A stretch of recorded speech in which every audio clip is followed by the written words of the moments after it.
3월 1일 마감. 비트코인과 스테이블코인의 운명.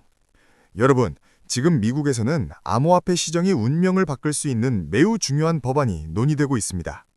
이름은 클래리티법, 영어로는 클래리티 액트입니다.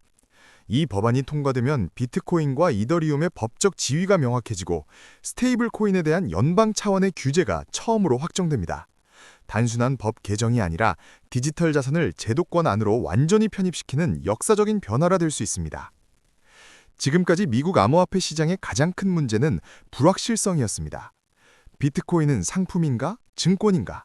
이더리움은 누가 감독하는가? 리플은 왜 소송을 당했는가? 이런 혼란의 중심에는 두 기관이 있습니다. 하나는 미국 증권거래위원회, 즉 미국 증권거래위원회, 흔히 SEC라고 부릅니다. 그리고 다른 하나는 미국 상품선물거래위원회, 즉 미국 상품선물거래위원회, CFTC입니다. 이 두 기관이 서로 관할권을 주장하면서 시장은 수년간 혼란 속에 있었습니다. 클래리티법의 핵심은 암호화폐를 세 가지로 분류하는 것입니다. 첫 번째는 디지털 상품입니다. 대표적으로 비트코인과 이더리움이 여기에 해당될 가능성이 높습니다. 이 자산들은 특정 기업이 소유하거나 통제하지 않는 탈중앙화 네트워크이기 때문에 상품으로 분류되어 CFTC의 감독을 받게 됩니다. 만약 이렇게 확정된다면 그동안 시장을 짓눌렀던 SEC의 증권 규제 리스크는 상당 부분 해소될 수 있습니다. 이는 기관 투자자들에게 매우 중요한 신호가 됩니다. 두 번째는 증권성 토큰입니다. 아직 개발 단계이거나 명확한 발행 주체가 존재하고 투자 계약 성격이 강한 암호화폐는 SEC의 관할에 들어가게 됩니다. 이 경우 합법적으로 운영은 가능하지만 재무정보 공개 의무와 각종 규제 절차를 따라야 하므로 비용과 부담이 증가하게 됩니다. 그리고 세 번째가 가장 뜨거운 쟁점, 바로 스테이블코인입니다. 스테이블코인은 달러와 1대1로 연동된 디지털 토큰입니다.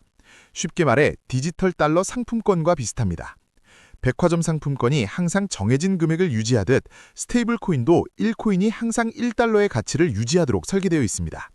하지만 상품권과 다른 점은 24시간 전 세계 어디로든 즉시 전송할 수 있다는 점입니다. 은행을 거치지 않아도 되고 국경 제한도 거의 없습니다.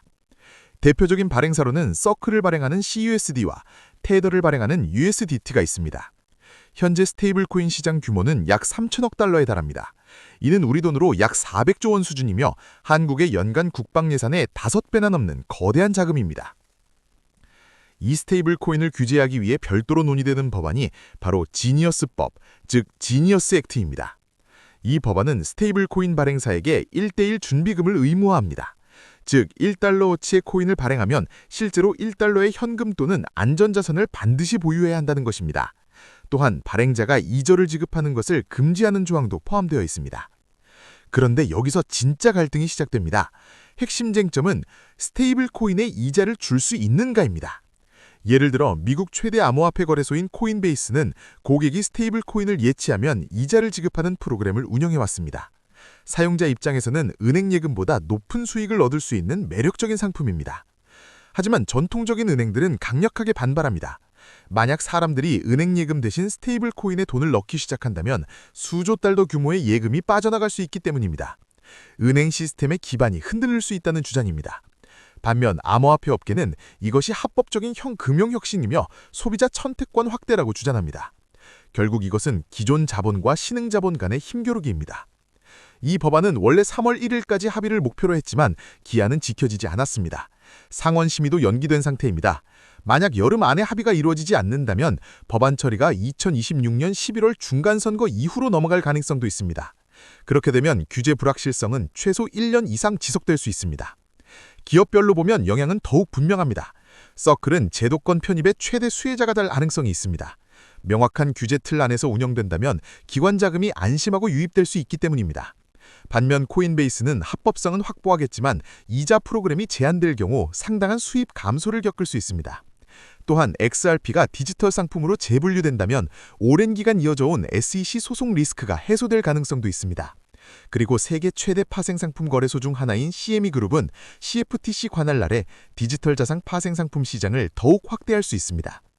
이제 세 가지 시나리오를 생각해 볼 수 있습니다. 첫째, 여름 안에 법안이 통과되면 규제 명확성이 확보되면서 기관 자금이 대거 유입되고 시장은 상승세를 보일 가능성이 있습니다. 둘째, 가을까지 지연될 경우 불확실성은 지속되고 변동성이 확대될 것입니다. 셋째, 완전히 실패한다면 시장은 다시 규제 리스크를 맞이하며 단기 금각 가능성도 배제할 수 없습니다. 결국 이 법안의 의미는 단순한 규제가 아닙니다. 이것은 미국이 암호화폐를 공식 금융 시스템의 일부로 인정할 것인지에 대한 결정입니다. 만약 통과된다면 비트코인과 이더리움은 디지털 상품으로 자리 잡고 스테이블 코인은 합법적인 디지털 달러로 기능하게 됩니다. 그리고 미국이 방향을 정하면 전 세계 시장은 그 영향을 받을 수밖에 없습니다. 지금 우리는 디지털 금융 패권 전쟁의 한가운데 있습니다. 여러분은 이 법안이 통과될 것이라고 보시나요? 앞으로 암호화폐 시장은 어떤 방향으로 흘러갈까요? 이런 글로벌 금융 흐름을 계속 알고 싶다면 구독과 좋아요, 그리고 여러분의 의견을 댓글로 남겨주세요.